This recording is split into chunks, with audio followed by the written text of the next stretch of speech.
So today we are going to see first chapter or first demo lecture for your GPAT NIPER 2024-25 online course. So in this we are going to see one chapter from anatomy physiology, and that is nothing but the blood and its component for your GPAT NIPER and other exams. So I'm going to take this online course for GPAT 24-25 in a chapter wise, subject wise, chapter wise lectures will be there, and same lecture will be also available in the recorded form. As you can see, I have started the recording. Blood and its component. We are not going to take drug acting on blood because that will take a lot of time. You have coagulants, anticoagulant, thrombolytic. So basically, we are going to see very basic part, and that is nothing but the blood from your anatomy physiology. सो तुमचं anatomy physiology first इयरमध्ये झालेलं असेल आणि त्याच्यामध्ये तुम्हाला blood नावाचं chapter आहे. जर तुम्ही प्रिव्हियस इयरचे पेपर जर अनालाइज केले असतील त्याच्यामध्ये एका सिंगल चॅप्टर आहे तुमचा ब्लड मधनं कमीत कमी 4 ते 5 वेळेस क्वेश्चन आलेला आहे आणि व्हेरी व्हेरी सिंपल क्वेश्चन असतात. तुमचे सहज एक 4 ते 8 मार्क्स तुमचे जीपॅट साठी किंवा नायपर साठी सहज तुमचे कव्हर होतील असं सिंपल पार्ट असतात. ठीक आहे, will see it. So first you should know what do you mean by blood. What is blood? Blood is nothing but the kind of connective tissue. Blood is nothing but a kind of connective tissue. It is known as a fluid connective tissue. Blood is known as a fluid connective tissue. So इसके ये line के ऊपर ही एक बार question आया. So following is the fluid connective tissue. So blood is known as a fluid connective tissue because blood communicates in a body with a different system. So blood क्या करता है कि कम्युनिकेट करता है डिफरेंट सिस्टम से. जैसे आपका जो ब्लड है वो कार्डियोवास्कुलर सिस्टम से जैसे नर्वस सिस्टम को जोड़ता है बाकी सिस्टम से. फॉर एग्जांपल यूरिनरी सिस्टम है, नर्वस सिस्टम यूरिनरी सिस्टम को ब्लड ही जोड़ता है. So it is a fluid connective tissue. जैसे बाकी सिस्टम भी ले लो आप, जैसे लीवर हो गया आपका, जीआईटी हो गया, तो या भी कोई भी सिस्टम ले लो, स्किन हो गया, जॉइंट्स, मतलब every system. Your body is made up of different kind of systems, okay, like nervous system, circulatory system, urinary system, digestive system, like that. So all these are interconnected by this one fluid connective tissue known as a blood. So blood is nothing but the fluid connective tissue that circulates constantly around the body. तो body में इसका circulation constantly होते रहता है, and which allows, this circulation allows the communication between the tissues which are at a distance from each other. जो बहुत सारे tissues है आपकी बॉडी में कि या सिस्टम है. ठीक है, बॉडी में सबसे पहले आता है आपका सेल. सेल से multiple cells, when multiple cells of same function they comes together, you will get a tissue. आपका टिश्यू बनता है. जैसे मल्टीपल सेल्स होते हैं, वो अगर multiple cells with having same function, when they come together you will get a tissue. When such kind of tissue with a common function, they will form a particular, they are collected together to form a particular system. So cell से बनते हैं tissue, tissue से बनते हैं system, और system से sorry tissue से बनता है ऑर्गन, और पूरे ऑर्गन से एक 2 या 3 ऑर्गन अगर सिमिलर फंक्शन के तो उससे बनता है आपका सिस्टम. ये आपने एनाटॉमी फिजियोलॉजी में पढ़ा होगा. So cell is the basic unit of your life. तो सेल के बाद में टिश्यू बनता है, collection of cell tissue, collection of tissues, you will get an organ, and various organs, if they are working in a synchronously for a particular function, then it is known as a system. So cell, tissue, organ and system. So blood is nothing but the one of the tissue. So blood is known as a fluid connective tissue that circulates around the body constantly, and it allows the communication between tissues which are at a distance. जैसे आपका kidney कहाँ पे है, lower side पे, brain कहाँ पे आपका upper side पे. ठीक है, so there is a connection between brain and kidney, there is a connection between brain and liver, there is a connection between brain and skin, there is a connection between brain and your other organs. Okay, so there is a connection, so that connection is provided by blood. So blood is nothing but the fluid connective tissue. Very first line, very important. Right? So obviously, so if you withdraw the blood by puncturing the vein, अगर आपने when को puncture करके blood निकाला ceiling से और उसको आपने centrifuge किया, so you will get a two components. After centrifugation of your blood in test tube, you will get a two component: supernatant clear watery fluid and then sediment. Okay, supernatant clear watery fluid is known as a plasma. जो supernatant clear watery fluid होता है, जैसे आपने blood निकाला, centrifuge किया उसका, centrifugation किया. So after that you will get two component. Upper supernatant watery fluid is known as a plasma and the sediment is known as a cell fraction. तो blood में क्या है कि blood is made of different cells, proteins, okay, different blood cells and plasma proteins and lot of content are there in a blood. Okay, so inorganic content, organic content. Okay, likewise that. So tissue waste, cellular waste material, metabolic waste, etc., etc. So blood is made up of a lot of complex component. Okay, so some component they are a cellular component and some of they are not a cellular.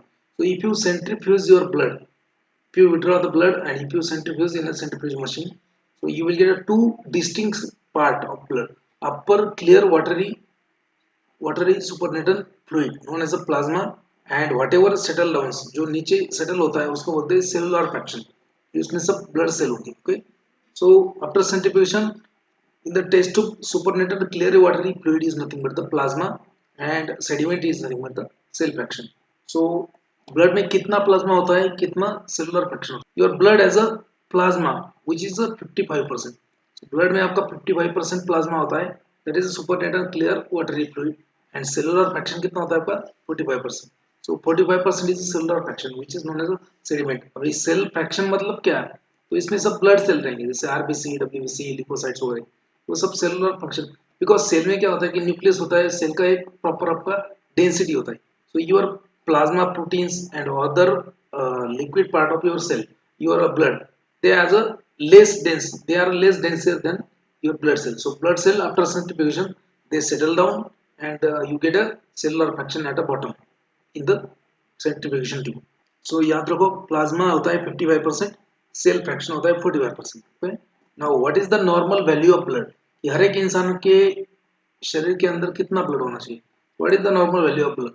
So total जितना body weight होता है उसका 7% जो है उतना आपका blood होगा. Suppose that if anybody is having wait 70 kg, अगर कोई 70 kg का बंदा है तो उसका उसमें उसके बॉडी के अंदर कितना ब्लड होगा around 5.6 litre. It is around 7% of your body weight. So 5.6 liters of blood is present in a man weighing average 70 kg. Okay, so this proportion is a less in woman. ये ladies में महिला मंडळामध्ये कमी असतं आणि बच्चों में भी कम होता है ये प्रोपोर्शन. जो 7% ऑफ बॉडी वेट है उसका ब्लड होना चाहिए उस उतना ब्लड होना चाहिए. ये परसेंटेज कम होता है इसमें वुमेन्स में एंड चिल्ड्रंस में. ठीक है, तो लेडीज में बोलते हैं ना अपन कि लड़कियों में ज्यादा दम नहीं होता. एक बोलने के लिए बोलते हैं अपन लड़कियों में ज्यादा, वैसे आजकल लड़कियों में ही दम है सब कुछ कि आजकल लड़कियां बहुत बड़े बड़े पोजिशन पे लड़कों को जॉब नहीं मिल. ये क्या है कि लड़कियों में इसका प्रोपोर्शन कम होता है चिल्ड्रंस में इसका प्रोपोर्शन कम होता है. The constituent of plasma is nothing but the water. Okay, plasma में क्या क्या रहा जो ब्लड है ब्लड में क्या क्या रहेगा बहुत सारी चीज रहेंगी ब्लड में.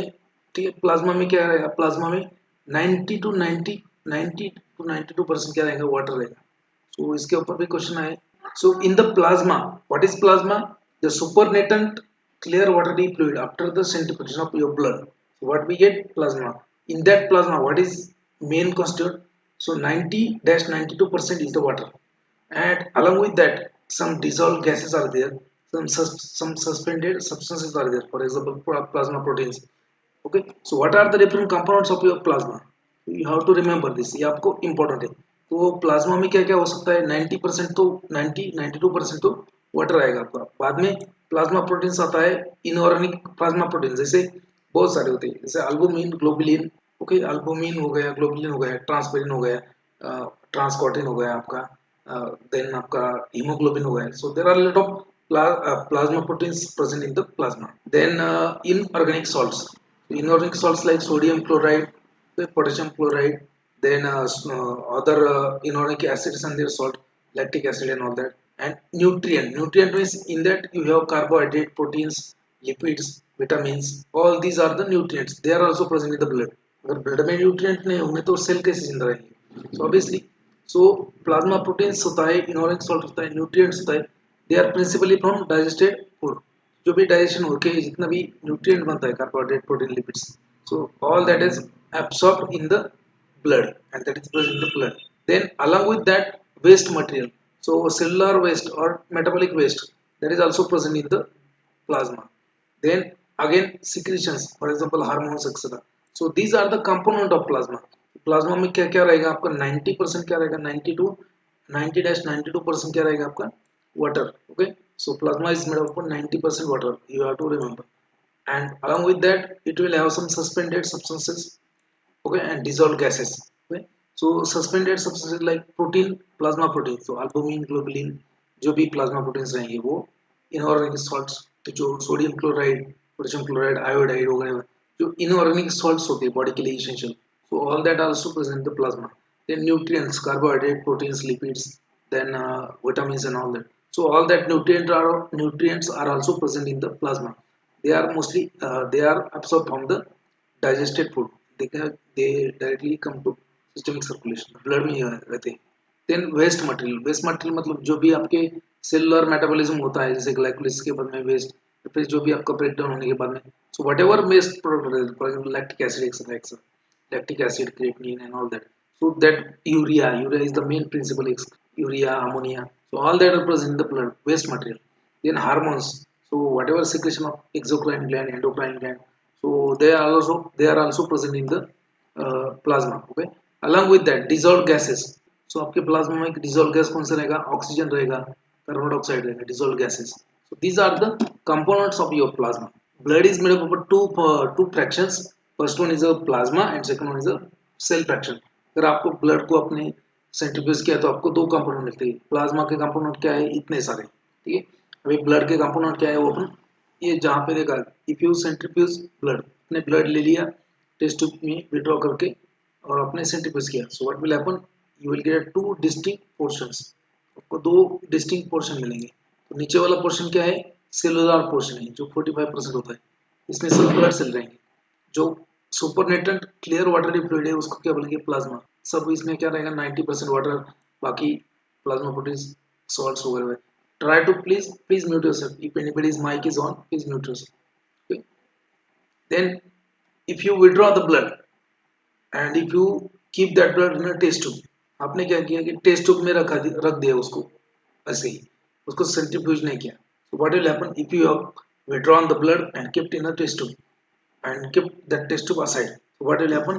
So it will start coagulating, it will start clotting. So after some time आपने जो टेस्ट ट्यूब में ब्लड निकला है उसका क्या बन जाएगा? क्लॉट बन जाएगा. यहाँ पे एक क्लॉट बन गया. बाकी का जो है उसको बोलेंगे अपन सीरम. ये सेंट्रीफ्यूज मशीन होता है. You might have seen this in various laboratories and your college also. So now this was regarding the plasma. Now what is blood? So what is a blood fraction or blood cell fraction? So in the cell fraction you have different kind of cells. Cell fraction में कितने कितने cell हो गए? RBC होंगे, red blood cell, then WBC होंगे, white blood cell. तो RBC red blood cell होता है उनको ही इरिथ्रोसाइट्स बोलते हैं. जो डब्ल्यूबीसी होता है उसको व्हाइट ब्लड सेल और ल्यूकोसाइट बोलते हैं. सो रिमेंबर यहाँ पे इंपॉर्टेंट है, RBC are known as erythrocytes and WBCs are known as leukocytes. Okay, so how they are synthesized in the body, how they are prepared in the body. So all these blood cells they are synthesized in the bone marrow. जो bone marrow होता है आपका, जो long bones होते हैं, जैसे आपका hip bone हो गया, hip bone या फिर जो भी flat and long bones होते हैं. So in that you have bone marrow. उसके अंदर एक बोन के अंदर एक छोटा सा एम्प्टी स्पेस होता है, वहाँ पे उसका बोन मैरो होता है. तो in that bone marrow you have stem cells. You have stem cells. So this stem cell is known as a pluripotent stem cell. Pluripotent stem cell. So pluripotent stem cells, these stem cells are the cells for blood. तो इससे ही सभी blood cell बनते हैं, pluripotent stem cells. So pluripotent stem cells they undergo differentiation into different type of cells. तो ये differentiation होता है इसका एंड उससे बनता है प्रो इरिथ्रोब्लास्ट. उससे क्या बनता है? Proerythroblast. So proerythroblast then later converted into erythroblast, then reticulocytes and lastly erythrocytes. Erythrocytes मतलब आरबीसी, ये आरबीसी बनेगा. So pluripotent cell after differentiation you will get proerythroblast, then erythroblast, reticulocytes and finally erythrocytes. ये mature होते हैं धीरे धीरे. Now from same pluripotent cell, same cell से क्या बनता है आपका? सेम सेल से okay, megakaryoblast. Same cell will be differentiated into mega काइनोब्लास्ट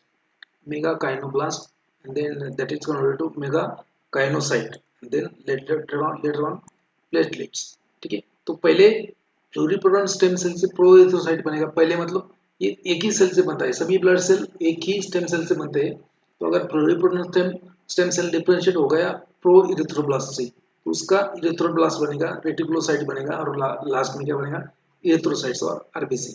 तो वही प्लूरिपोटेंट स्टेम सेल डिफरेंशिएट होता है मेगाकाइनोब्लास्ट में। मेगाकाइनोब्लास्ट से बनता है मेगाकाइनोसाइट, उससे बनता है प्लेटलेट्स। और प्लेटलेट को क्या बोलते हैं, platelets are also known as thrombocytes. Platelets are also known as thrombocytes. What is the function, they are responsible for the blood clotting. ये किसके लिए रिस्पॉन्सिबल है, ब्लड क्लॉटिंग के लिए।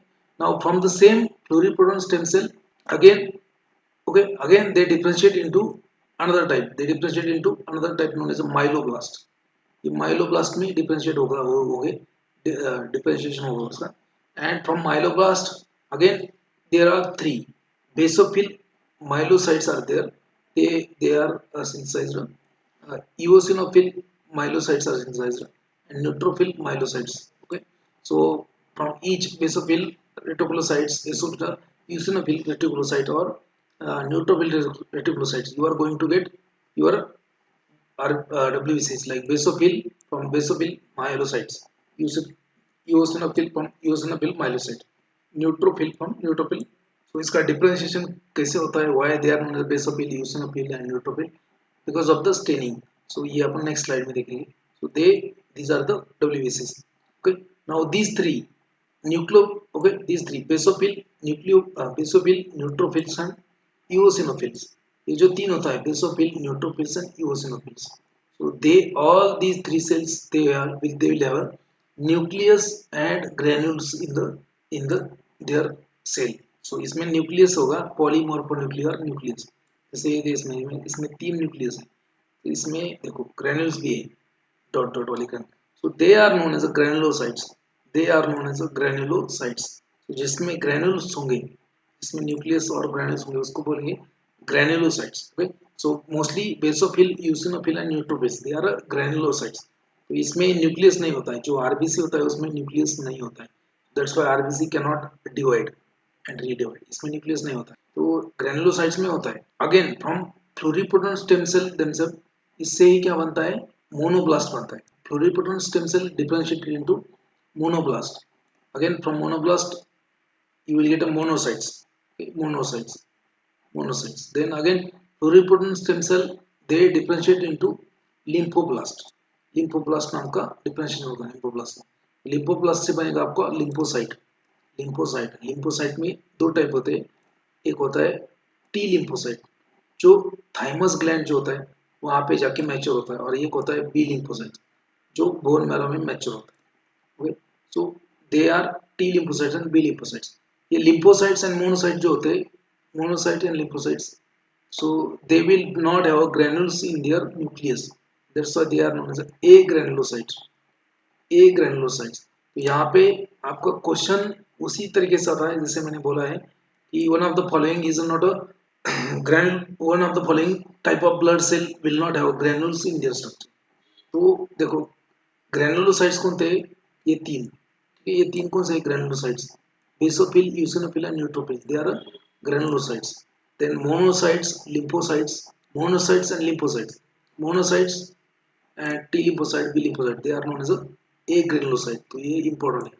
अभी न्यूक्लियस किसमें नहीं होता है, न्यूक्लियस आरबीसी में नहीं होता है, याद रखो।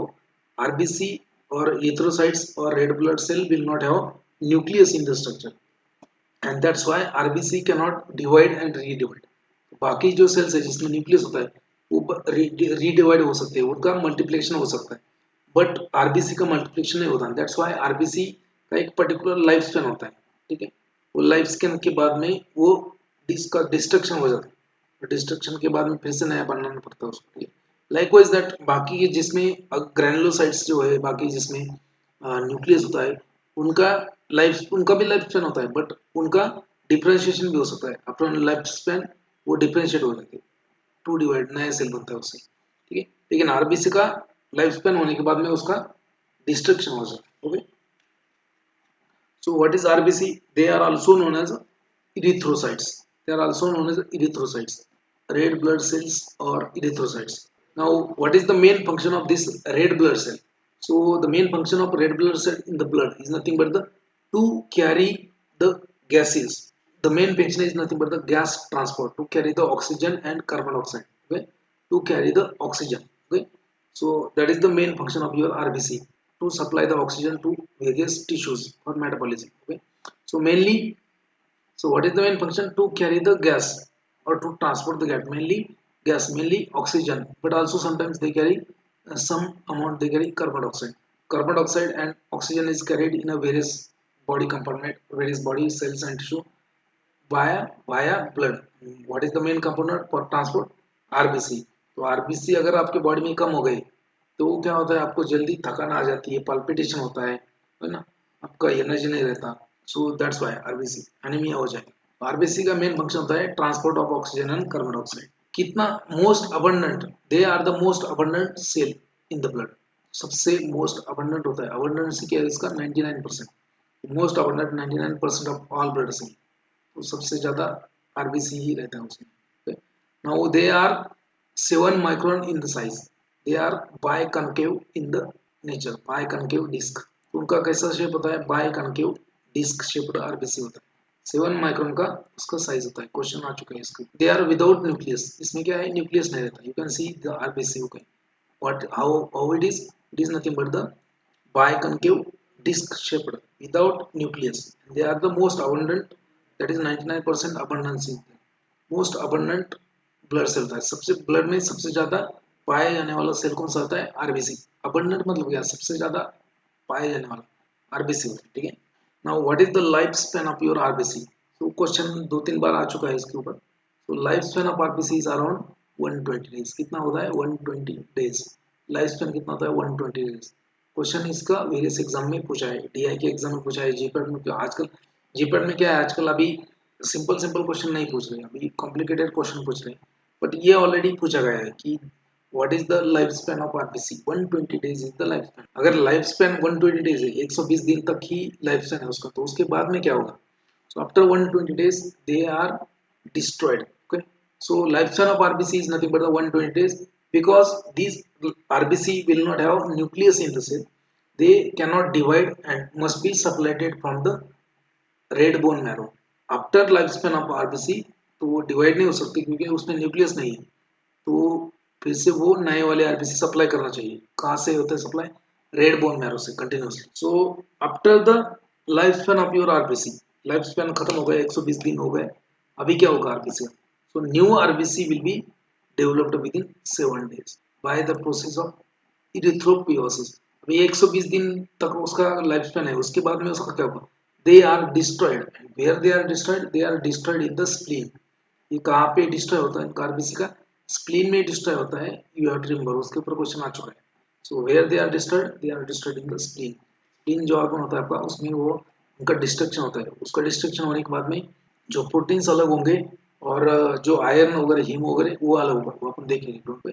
Now new RBC develops within 7 days by the process of erythropoiesis. Erythropoiesis, erythro मतलब आरबीसी, पायोसिस मतलब synthesis. So erythropoiesis is the process biosynthesis of your, or for the synthesis of your RBC, or for the development of RBC.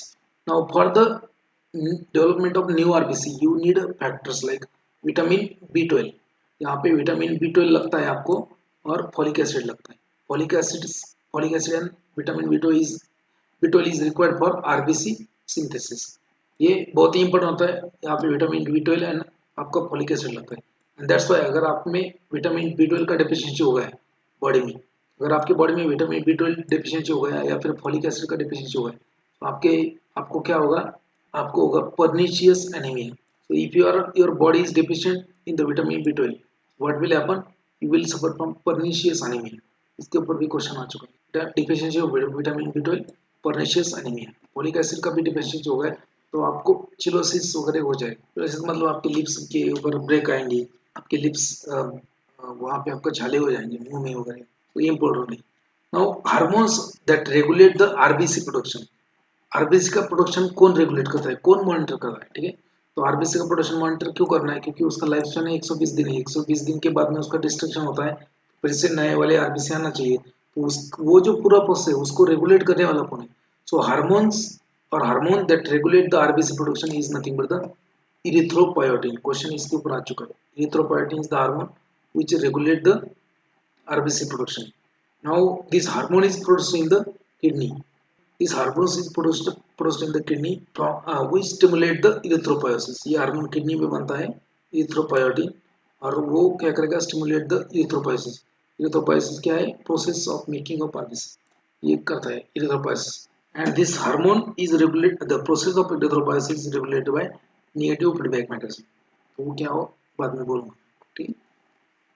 Now, after the lifespan of your RBC, that is 120 days, cell membrane of your RBC will become more fragile. 120 दिन के बाद में जो RBC का cell membrane है, ये ऊपर वाला सेल मेम्ब्रेन, तो ये क्या होता है? फ्रेजाइल बनता है, जल्दी टूटने जैसे बनता है. फ्रेजाइल मतलब जल्दी टूटने वाला.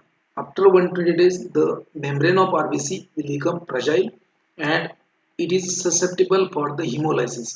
ये इजीली ब्रेक डाउन करने के लिए फ्रेजाइल बनता है वो, क्योंकि 120 दिन हो गए, उसका वैलिडिटी खत्म हो गया, तो ये उसको ब्रेक डाउन करेगा अभी. सो द सरफेस और membrane of RBC becomes more fragile and susceptible for the hemolysis. Now this hemolysis is carried out in the reticuloendothelial cell. It is carried out in the reticuloendothelial cell of, कहाँ पे होता है hemolysis? Spleen में होता है. reticuloendothelial cells of spleen, they will carry the hemolysis of your RBC. Haemo मतलब क्या? Haemolysis. Haem मतलब ब्लड. ओके. हीम मतलब जो हीमोग्लोबिन होता है आरबीसी में, एंड लाइसिस मतलब क्या? Break down. So haem break down, blood का ब्रेक डाउन, तो आरबीसी का ब्रेक डाउन क्या बोलते हैं उसको? Haemolysis. Now normal RBC count कितना होता है? नॉर्मल आरबीसी काउंट कितना होता है हर एक में? Normal RBC count red blood cell के ब्लड में कितना होना चाहिए normal? So it is expressed in the RBC per liter, number of RBC per liter और cubic millimeter of the blood. कितना कैसे मेजर करते हैं ये? Number of RBC okay per litre कितना है, या फिर आपका RBC cubic millimetre per cubic millimetre okay of the blood. तो नॉर्मली इसका वैल्यू कितना होता है? So in the males 4.5 into 10⁻12. Litres में कितना होगा? Number of RBC per litre कितना होगा? मेल्स में होता है 4.5 इंटू 10⁻12 पर लीटर. यहाँ से लेके 6.5 इंटू 10⁻12 लीटर तक मेल्स में होता है. ये रेंज होता है इसका 4.5 to 6.5 into 10⁻12 RBC per litre. या फिर क्या होता है? कितना होता है? 4.5 to 6.5 cubic millimetre. 4.5 to 6.5 million of RBC cubic millimetre. ठीक है. ये हो गया मेल में. ठीक है. मेल जो होते हैं कमीने. बाकी फीमेल में कितना होगा? फीमेल में होगा 3.8-5.8 इंटू 10⁻12 आरबीसी पर लीटर, या फिर 3.5 to 5.8 million cubic millimetre million से. ये हो गया नॉर्मल आरबीसी का काउंट. अगर नॉर्मल से कम होगा तो क्या होगा? नॉर्मल से ज़्यादा आरबीसी अगर ब्लड में होगा तो क्या होगा? इसके ऊपर क्वेश्चन आ चुका है जीपैट 2019 में. What is mean by haematocrit? Haematocrit, what is mean by haematocrit? ये जो टर्म है आपका हीमोक्रेट. ठीक है. हीमोक्रेट मतलब क्या होता है? So it is nothing but the volume of RBC in 1 litre of your blood. आपके 1 लीटर ब्लड में कितना RBC? Volume of RBC per litre of blood, उसको बोलते हैं हीमोक्रेट. नाउ इसका नॉर्मल वैल्यू कितना होता है हीमोक्रेट का? So haematocrit normal range in the male that is 40 to 40-55%, and in the female it is a 36-46%. 36 to 46% in the female, 40 to 55% in the male. ठीक है. ये हो गया आपका हीमोक्रेट. हीमोक्रेट क्या है? Volume of RBC in the 1 litre. Now ये अगर कम हो गया तो क्या होगा? ज़्यादा हो गया तो कौन सा डिसीज होता है? इसके ऊपर क्वेश्चन आ चुका है. So if haematocrit value is less than normal that results in the anaemia. तो आपके बॉडी में आरबीसी कम हो गया तो क्या होगा? आपको एनीमिया हो जाएगा. Okay. So haematocrit value less than normal known as anaemia, that result in the anaemia. And haematocrit value more than normal, अगर हीमोक्रेट वैल्यू नॉर्मल वैल्यू से कम हो गए तो तब आपका एनीमिया हो जाएगा. अगर ज़्यादा हो गए नॉर्मल से तो पॉलीसाइथेमिया हो. So this was question in GPAT 2019. So haematocrit value more than normal. Haematocrit value question was like this. Haematocrit value above 45-55%, above 40-55% will result in the following. तो polycythaemia was the answer. So haematocrit value अगर कम हो गया मतलब RBC कम हो गए, अगर RBC कम हो गए तो क्या होगा आपका एनीमिया हो जाएगा, ठीक है, एनीमिया, ये एनीमिया, ठीक है। अगर ज़्यादा हो गया haematocrit value more than normal, so what will happen, तो उसका मतलब है कि आरबीसी नॉर्मल वैल्यू से ज़्यादा हो गया, क्या होगा, पॉलीसाइथेमिया। ये क्वेश्चन आ चुका है, polycythaemia means abnormal increase in the RBC. दूसरा एक होता है abnormal increase in the RBC is known as a polycythaemia. Question GPAT 2019 में इसके ऊपर आ चुका है। Okay, so again you can see over here, so अगर आपने ब्लड का सेंट्रीफ्यूगेशन किया, so what will happen, so this one is known as a plasma, upper supernatant clear watery fluid known as a plasma, ठीक है। ऊपर वाला जो होता है प्लाज्मा होता है। वैसे तो आपको तीन फ्रैक्शन मिलते हैं, अगर आपने अच्छे से सेंट्रीफ्यूज किया और ऑब्जर्व किया तो आपको तीन फ्रैक्शन मिलेंगे। तो पहला वाला तो वो एकदम सुपरनेटेंट क्लियर लिक्विड होता है, ठीक है, एक छोटा सा पैच आता है आपको व्हाइट कलर का, ठीक है, और बाद में नीचे वाला रेड फ्रैक्शन होता है। So the clear liquid is known as a supernate clear fluid is known as a plasma, जिसमें आपका वाटर होगा, प्रोटीन होगा, प्रोटीन्स हो गए, न्यूट्रिएंट्स होगा, विटामिन होगा, न्यूट्रिएंट्स होगा, हार्मोन्स होगा, ठीक है, या फिर मेटाबॉलिक वेस्ट भी होगा, ठीक है। और बफी कोट मतलब व्हाइट, व्हाइट का एक छोटा सा आपको एक छोटा सा फ्रैक्शन मिलेगा, तो उसमें क्या रहेगा, WBC, white blood cell and platelet. तो बीच का जो फ्रैक्शन रहेगा उसमें डब्ल्यूबीसी एंड प्लेटलेट, और लास्ट का जो फ्रैक्शन रहता है रेड कलर का वो रहता है हीमोक्रेट, हीमोक्रेट और आरबीसी, इसमें रहेगा आरबीसी, हीमोक्रेट है आरबीसी, इसमें आरबीसी रहेगा। तो नॉर्मल मेल्स में कितना होता है, हर एक बुक में अलग अलग दिया है, ठीक है, हर एक बुक में अलग अलग दिया है। ये फीमेल्स में होता है 37% टू 47%, मेल्स में होता है 42% टू 52%। तो मेल्स में आप इतना याद रखो 45-55, फीमेल्स में याद रखो 35-45, ठीक है। कम हो गया तो एनीमिया, ज़्यादा हो गया तो पॉलीसाइथेमिया, ठीक है। अभी देखो यहाँ पे दिखाया है डायग्रामेटिक वे में, यहाँ पे हीमोक्रेट वैल्यू क्या है, हीमोक्रेट क्या दिखाया, कम दिखाया, ये देखो नॉर्मल दिखाया है कहाँ पे, ये आपका नॉर्मल है, ये जो फर्स्ट वाला डायग्राम है ये नॉर्मल है। इसमें देखो हीमोक्रेट वैल्यू, हीमोक्रेट कितना है, इतना, इतना सारा भी हीमोक्रेट है। अभी सेकंड वाले टेस्ट ट्यूब में हीमोक्रेट देखो कितना है, मतलब haematocrit is less than normal, उसको क्या बोलेंगे, एनीमिया, यहाँ पे लिखा है anaemia, less than less than less value than normal. अभी हीमोक्रेट वैल्यू थर्ड ट्यूब में देखो यहाँ पे कितना है, हीमोक्रेट ज्यादा दिखा है, बहुत ही ज्यादा, उसको बोलेंगे पॉलीसाइथेमिया, यहाँ पे लिखा है polycythaemia. So hemocrite value less than normal anemia and hemocrite value more than normal polycythemia. Now next one is a hemoglobin molecule. Next one is a hemoglobin molecule. So hemoglobin के बारे में भी question आ चुके हैं. You have to recall it. Okay. What is hemoglobin? Hemoglobin is nothing but the, well, it is made up of two words, hemo and globin. Hemoglobin ये जो term है आपका. So hemoglobin term is made from two words, heme plus globin. तो ये hemoglobin जो है आपको देखो यहाँ पे इसमें क्या दो टर्म्स है, haem plus globin, okay, haem plus haemo plus globin. Haem is nothing but the complex of iron, okay, complex of iron, globin is nothing but the protein, ठीक है, protein. So inorganic complex of iron, that is a heme, and globin is nothing but the protein. So hemoglobin, okay, hemoglobin. So what is it? It is nothing but the globular protein. ये क्या है, globular protein and pigment. Pigment, कौन सा pigment है, pigment को बोलते हैं haem, okay. So haemoglobin is nothing but the complex of your a pigment, pigment कौन सा है यहाँ पे, haem, it is a complex of haem and globin protein, ये ग्लोबिन, ठीक है। So haemoglobin, so globular protein plus haem pigment known as a haemoglobin. So haem pigment का कैसे बनता है, so haem pigment is itself is made up of iron, itself made up of iron, और iron जो भी iron, कोई iron. Each hemoglobin molecule, okay, contains 4 globin chain and 4 heme units. तो हर एक hemoglobin का molecule जो होता है उसमें क्या होता है, so each hemoglobin molecule contains 4 globin chain and 4 heme units. तो उसमें 4 globin chain होगा जो प्रोटीन है, और 4 heme होगा जो आपका कॉम्प्लेक्स है, that is nothing but the pigment, okay. So each hemoglobin molecule has a 4 globin chain and 4 heme unit.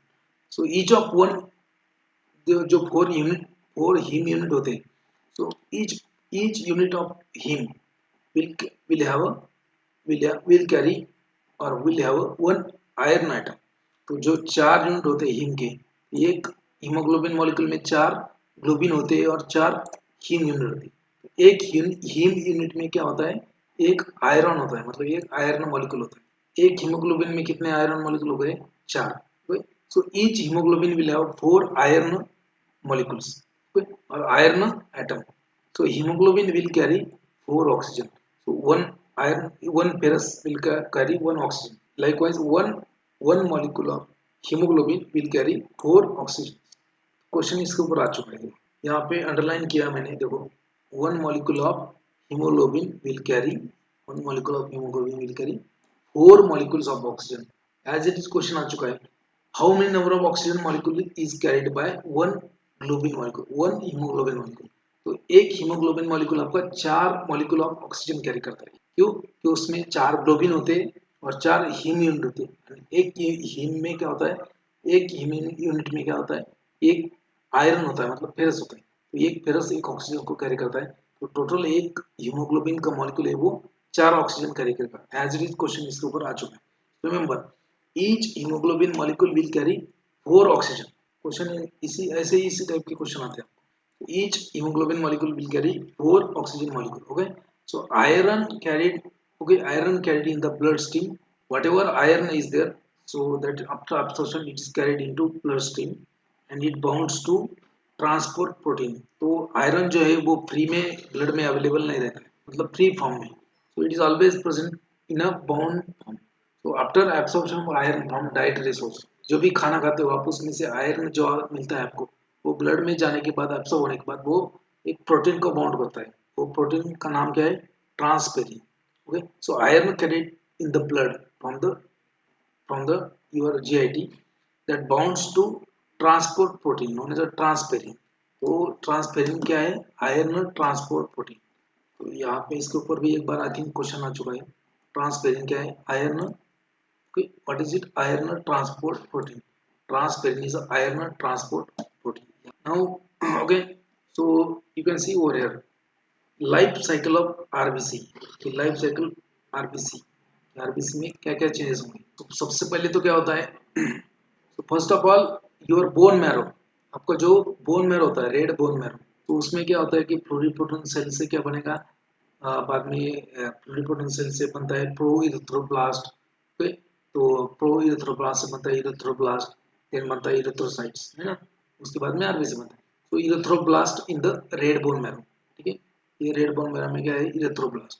तो ये इरिथ्रोब्लास्ट जो है, ये इरिथ्रोब्लास्ट प्लस आपका जो भी डाइटरी विटामिन है, vitamin from dietary folic acid and vitamin B12. Okay, so vitamin B12 and folic acid from diet, then iron और ferrous from the diet iron, या फिर dietary iron used to make the haemoglobin. तो dietary iron होता है, iron plus vitamin plus क्या, ये वाला erythroblast, ये सब बनते हैं. Okay, so erythroblast reduces in the size and produces hemoglobin molecule and erythroblast loses the nucleus. यहाँ से न्यूक्लियस उसका निकल जाता है और हीमोग्लोबिन अंदर जाके बैठता है. okay? So you will get a reticulocyte. Okay? Reticulocytes. From erythroblast you will get a reticulocyte and which matures in the blood for 7 days. Maturation time कितना होगा उसका, 7 days. 7 days क्या है maturation time, और बाद में मैच्योरेशन होके बनेगा आपका erythrocytes. So after maturation, mature erythrocytes has a life span of 120 days. 120 दिन तक ये सेल फंक्शनल रहेगा. After 120 days this cell is broken down into the spleen. इस स्प्लीन में क्या होता है, इसका ब्रेक डाउन होता है. So haemolysis in the spleen. Okay, now what is the product of haemolysis. तो ये आरबीसी बना कैसे है कि इसमें प्रोटीन्स है, हीम मॉलिक्यूल है ना. तो प्रोटीन्स अलग होते हैं, हीम मॉलिक्यूल अलग होता है. So breakdown of protein and heme. Okay. And release of iron जो फेरस है वो रिलीज होगा.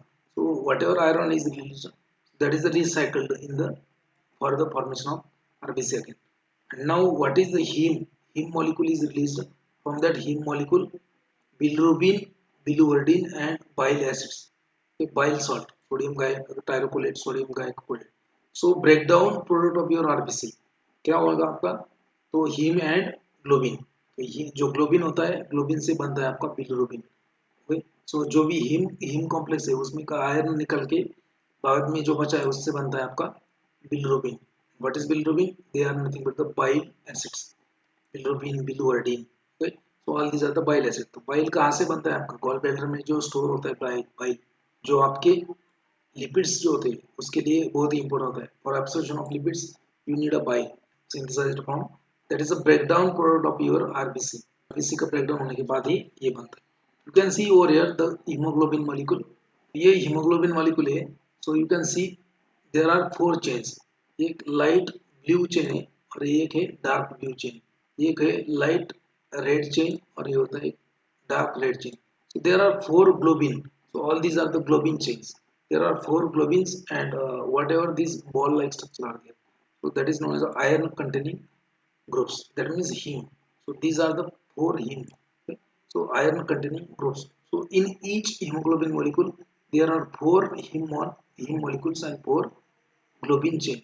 Okay. And each hemoglobin will carry 4 molecule of oxygen. You have to remember this. Now again, how there is a regulation of RBC production. So RBC production is regulated by negative feedback mechanism. Try to write down RBC production or control of erythropoiesis. So that is done by negative feedback mechanism. So control of erythropoiesis. तो ये जो RBC का production है उसका control कैसे होगा? So that is controlled by negative feedback mechanism. Control of RBC is done by negative feedback mechanism. तो उसमें कैसा होता है आपको एक्सप्लेन करता हूँ मैं. So suppose that you are suffering from hypoxia. Hypoxia या मतलब लेस ऑक्सीजन टू टिश्यू. आपका जो सेल्स है, टिश्यू है, उसमें क्या है कि ऑक्सीजन कम पड़ रहा है आपको. ठीक है, ऑक्सीजन कम पड़ रहा है. ऑक्सीजन कम कब पड़ता है आपको? When there is a anaemia. जब आपके ब्लड में ऑक्सीजन कैरिंग कैपेसिटी कम हो जाएगा तब आपको हाइपोक्सिया हो जाएगा. So your tissue will suffer from hypoxia. जैसे आपके टिश्यू में हाइपोक्सिया होता है, what will happen? So this is जैसे कि टिश्यू में हाइपोक्सिया होगा मतलब किडनी में भी हाइपोक्सिया होता है. किडनी भी क्या है? टिश्यू ही है, एक ऑर्गन ही है. So in the kidney if there is a tissue hypoxia, so there is a stimulation of kidney to in the kidney there is stimulation of kidney to secrete erythropoietin. ये erythropoietin क्या है? That is the hormone. जैसे tissue hypoxia होगा kidney को stimulation मिलेगा कि आप अपना काम करो. क्या काम है उसका? erythropoietin secrete करना. So tissue hypoxia leads to secretion of erythropoietin from the kidney in the blood. Now that erythropoietin goes into bone marrow and stimulate the synthesis of RBC, that is erythropoiesis. Okay. After stimulation there will be synthesis of RBC. RBC will be released in the blood. So RBC blood में क्या होगा? बढ़ जाएगा. जैसे RBC बढ़ गया तो आपका ऑक्सीजन कैरिंग कैपेसिटी क्या होगा ब्लड का? Again your oxygen carrying capacity will be restored, and once your oxygen carrying capacity will be restored, so that signal, okay, so increase the oxygen carrying capacity of blood and tissue. So hypoxia जो होता आपको जो hypoxia सफर कर रहा था tissue, वो hypoxia क्या होगा? अभी कम हो जाएगा. ठीक है.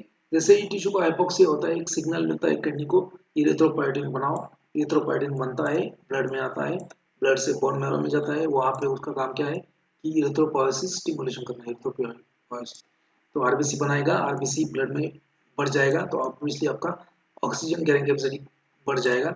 और वही अगर ऑक्सीजन कैरिंग कैपेसिटी बढ़ गया वही नेगेटिव सिग्नल होता है. So that's how it is known as a negative feedback mechanism. इसको क्या बोलेंगे? Negative feedback mechanism. So synthesis of RBC is regulated by negative feedback mechanism. Now blood groups. ठीक है, blood groups कितने होते हैं? There are 4 blood groups. Okay, there are 4 blood groups. Blood group A, then B, then AB and O. Okay, so only same type of blood groups can be transfused into one person to another person. तो अगर आपका blood group B है तो आपका B है मतलब आपको कौन सा blood चलेगा? सिर्फ B वाला चलेगा. अगर दूसरा कोई blood group वाला ब्लड आपको चढ़ाया तो आप में क्या होगा? हीमोलाइसिस हो जाएगा. तो break down of RBC. Only same blood groups can be transferred from one person to another person because surface of RBC जो रेड ब्लड सेल होता है उसके सरफेस में एंटीजन होता है, because surface of RBC carries antigen, it carries antigen. Transfusion of blood group other than blood which is not matching will result in the immune response known as a fatal transfusion reaction. ठीक है, मतलब क्या कि आपका blood group जो है उसी blood group उसको मैच होने वाला ही ब्लड आपको लगाना होगा. अदरवाइज अगर आपने उसको मैच नहीं होने वाला ब्लड लगाए तो क्या होगा, आपका हीमोलाइसिस हो जाएगा. उसको बोलते हैं fatal transfusion reaction. So blood groups are differentiated on the basis of antigen present on the RBC. Blood group कैसे डिसाइड करते हैं कि आपके आरबीसी के ऊपर कौन सा एंटीजन है. ठीक है, so according to the research system important antigen present in the blood, this that is nothing but the A, B और O. ये तीन एंटीजन होते हैं आपके ब्लड आरबीसी के सरफेस के ऊपर. मतलब हर एक के तीन नहीं होते. किसी के लिए किसी के आरबीसी के ऊपर ए होगा, किसी के आरबीसी के ऊपर बी होगा, किसी के आरबीसी के ऊपर ए बी होगा, या किसी के आरबीसी के ऊपर दोनों भी नहीं होंगे, like that. So depending on the antigen present on the RBC, ये एंटीजन आरबीसी के ऊपर रहते हैं. इससे कॉमनली एंटीजन कौन से, A B and O. On the basis of this, जिसके आरबीसी के ऊपर जो एंटीजन है उसके अकॉर्डिंगली उसका ब्लड ग्रुप होता है. So according to that blood group are classified to A B and O. अगर जिस आरबीसी के ऊपर सरफेस के ऊपर ए एंटीजन है तो उसको बोलेंगे ए ब्लड ग्रुप. जिसके ऊपर बी है तो उसको बोलेंगे बी ब्लड ग्रुप. जिसके ऊपर दोनों भी है तो उसको बोलेंगे ए बी ब्लड ग्रुप. और जिसके ऊपर दोनों भी नहीं है तो उसको क्या बोलेंगे, ओ ब्लड ग्रुप. यहाँ पर आपको क्वेश्चन आता है कि which is a universal acceptor and which one is a universal donor. So remember blood group AB is known as a universal acceptor. इसका ब्लड ग्रुप AB होगा, वो किसी से भी ब्लड ले सकता है, उसका सबका ब्लड चलता है. मतलब उसका A वाला भी चलेगा, B वाला भी चलेगा, AB वाला भी चलेगा एंड O वाला भी चलेगा. ठीक है, मतलब सबसे ये क्या लेगा, सबसे लेगा. मतलब किसी से भी उसका ब्लड चल सकता है. एंड ब्लड ग्रुप ओ वाला जो है उसको बोलते हैं यूनिवर्सल डोनर. जो ओ वाला है वो किसी को भी दे सकता है, सबको चलता है उसका ब्लड, ओ वाला. बट दे सकता है, ले नहीं सकता. ओ वाला क्या है, ब्लड दे सकता है, ले नहीं सकता. लेने की बात नहीं, देने की बात चल रही है. यूनिवर्सल एक्सेप्टर मतलब लेने की बात चल रही है, देने की नहीं. ये क्या कर सकता है, ले सकता है. दे किसको है, सिर्फ ए बी वालों को ही दे सकता है, दूसरे वालों को नहीं दे सकता. सिर्फ ए बी वालों को ही दे सकता है. देने के लिए वो देता नहीं जल्दी, लेने के लिए तैयार बैठे. वैसे होता है ना कि पैसे एक बार ले लिए आपने, आपसे किसी ने उधार ले लिया, तो उधार लेते समय तो बहुत मजे से लेते, देते नहीं हो. Likewise that. So A B is known as a universal acceptor and O is known as a universal donor.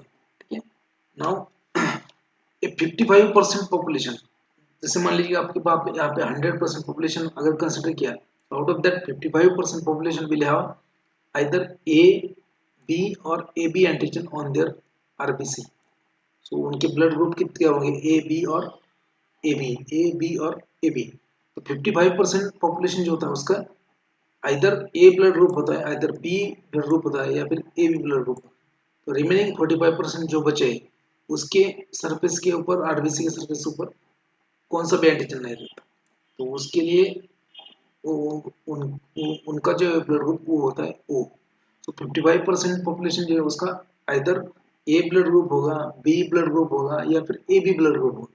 और जो रिमेनिंग 45 है उसका क्या होगा, ओ होगा, क्योंकि उसके सरफेस के ऊपर ए बी नहीं है, बी बी एंटीजन नहीं. So that's why O. Then blood group system. Okay, so यहाँ पे एक टेबल है, वेरी सिंपल है, आपको इजीली समझ में आएगा कौन किसको दे सकता है कौन नहीं. सो blood group, first column is a blood group. Okay, second column is nothing but the antigen or antigen and antibody present in the on the surface of RBC. then third column में होगा किसको दे सकता है. पहला column में आपका blood groups, ठीक है. दूसरा कॉलम में antigen antibody present on the surface of RBC. तीसरा कॉलम में आपका किसको दे सकता है, डोनर, ठीक है, एज अ डोनर किसको दे सकता है. एंड चौथा कॉलम में आपका एज अ रेसिपिएंट, मतलब किससे ले सकता है. ठीक है, तो पहले वाला ब्लड ग्रुप है आपका ब्लड ग्रुप ए. सो ब्लड ग्रुप ए मतलब क्या, उसका जो आरबीसी होता है उसके सरफेस के ऊपर कौन सा एंटीजन होता है, ए. देखो यहाँ पे ब्लड ग्रुप जो आरबीसी है, आरबीसी के सरफेस के ऊपर ए एंटीजन है. ठीक है, तो उसके लिए उसका ब्लड ग्रुप ए हुआ है. बट ये एंटीजन उसके ऊपर ए होता है, लेकिन ये क्या करता है, एंटी बी प्रोड्यूस करता है, एंटी बी. ये क्या करेगा, मेक्स एंटी-बी, मतलब एंटी-बी एंटीबॉडी प्रोड्यूस करता है against B. So blood group वाला ए जिसका ब्लड ग्रुप है वो क्या करेगा, एंटी-बी प्रोड्यूस करेगा, ठीक है। So that's why blood group ए वाले जो है वो एज अ डोनेट किसको कर सकते हैं, blood group A, having blood group A, it is a donor for either A and A B. तो ये जिसका ब्लड ग्रुप ए है वो सिर्फ दूसरे पर्सन जिसका ए ग्रुप है या फिर ए बी ग्रुप है ऐसे कोई डोनेट कर सकता है, but it is incompatible with B और ओ।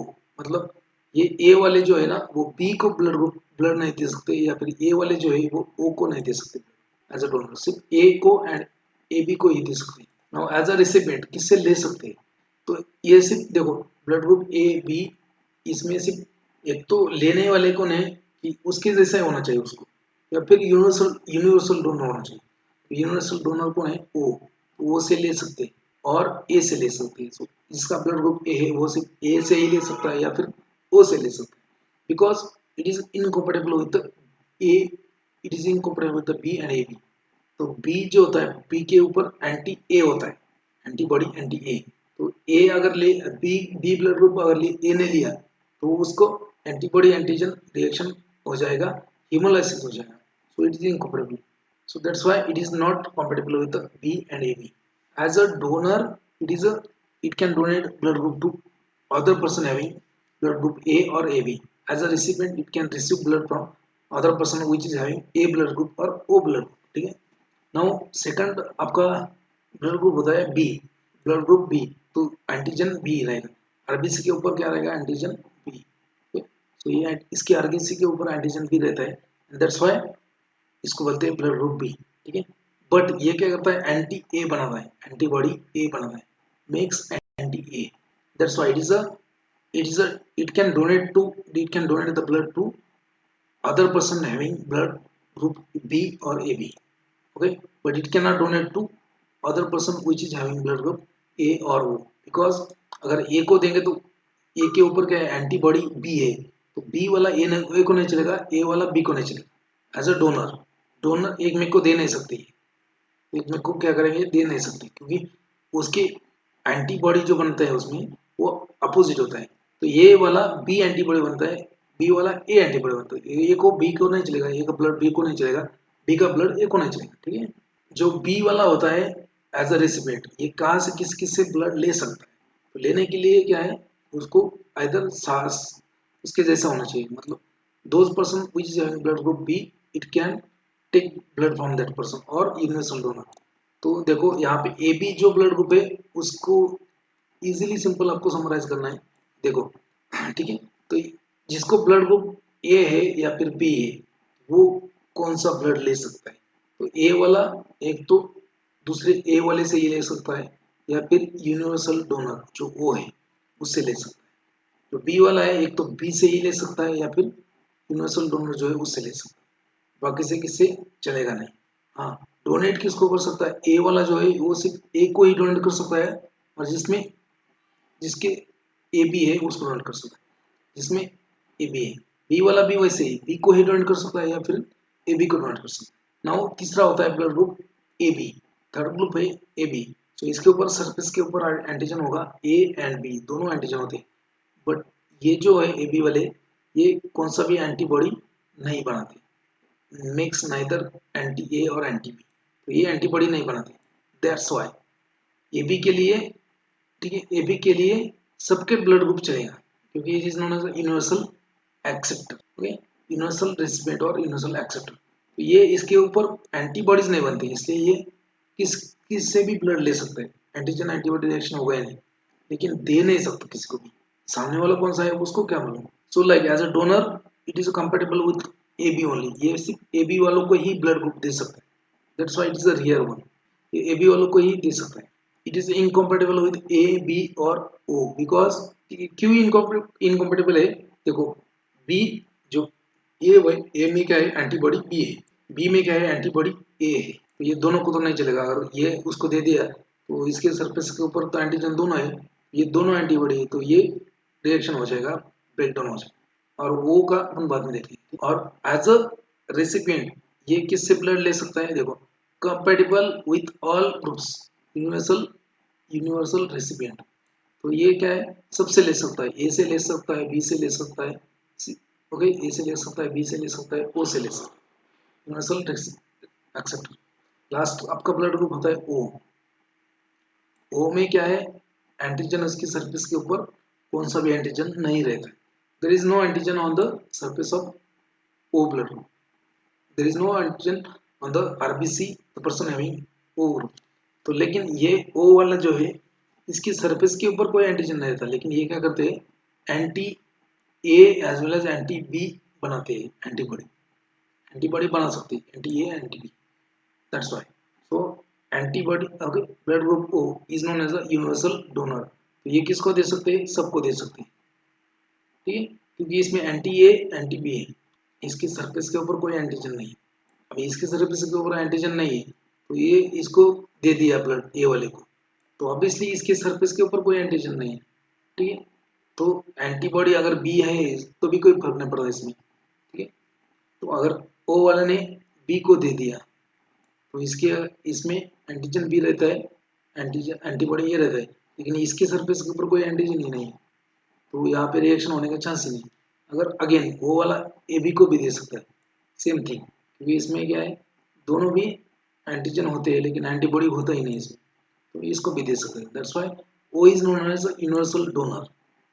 क्या यूनिवर्सल डोनर है, A B is known as universal acceptor. अतः एज अ रिसिपिएंट किससे ले सकता है, as a recipient it can take blood from other person who is having O blood group में, दूसरे का अगर वो है तभी ले सकता है, बिकॉज इसको बाकी ए बी चलेगा नहीं, क्योंकि उसके सरफेस के ऊपर एंटीबॉडीज है, तो वो नहीं चलेगा। So this is the summary of your blood group. समझ में आ, समझ लगा तुम्हाला, समझ लगा blood group summary. Now different, okay, mute yourself. Now different white blood cells and their function, WBC, ठीक है। फ्रैक्शन में आपने देखा है कि आरबीसी मतलब रेड ब्लड सेल, उसमें और भी ब्लड सेल होंगे WBC. So WBC means white blood cells. Okay. So introduction, white blood cells they are also known as leukocytes. इसको क्या पढ़ेंगे, ल्यूकोसाइट्स बोलते हैं। आरबीसी को क्या बोलते हैं, इरिथ्रोसाइट्स। ओके, ल्यूकोसाइट्स का डिवाइड होता है डिफरेंट टाइप्स में। Leukocytes are divided into two main type. First one is a granulocytes and second one is a granulocyte.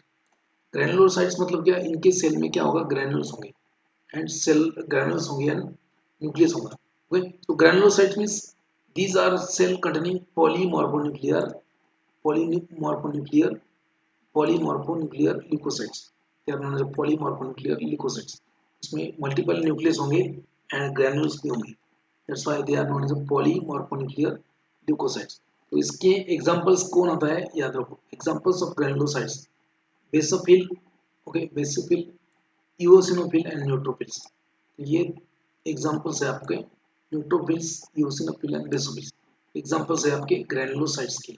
Now A granulocytes, इसमें क्या है कि ग्रैनुल्स नहीं रहते, इसका एग्जांपल है मोनोसाइट्स एंड लिम्फोसाइट्स। मोनोसाइट्स तो एक ही होता है, लेकिन लिम्फोसाइट्स में दो आता है आपका, इसमें T lymphocytes and B lymphocytes. RBC are the largest blood cells. Okay, largest मतलब सर आप बोलोगे सर आपने आरबीसी के लिए ये बोला था, तो RBC is the most abundant, उसमें मोस्ट अबंडेंट, अबंडेंसी के बारे में वो लार्जेस्ट है। ये largest in the case of numbers, ये नंबर्स के बारे में लार्जेस्ट है। Largest blood cell if you say about the number, but count is only 1% of the blood. ये सिर्फ ओनली 1% होता है ब्लड के कंपैरिजन में, बट इसका काउंट बहुत ज्यादा है, नंबर ऑफ सेल्स बहुत इसमें रहता है। Having the important function of defence and immunity. तो आपका इम्यूनिटी किसके ऊपर डिपेंड है, डब्ल्यूबीसी के ऊपर, इम्यूनिटी एंड डिफेंस। नाउ इसका okay life span and function, ठीक है। तो डब्ल्यूबीसी में डिफरेंट डिफरेंट टाइप्स के डब्ल्यूबीसी होते हैं। So first is nothing but the, so this WBC और पर्टिकुलरली ग्रेनुलोसाइट्स, ये जो ग्रेनुलोसाइट्स होते हैं, basophil, neutrophil, eosinophil, so they are classified, why they are named as basophil, eosinophil and neutrophils।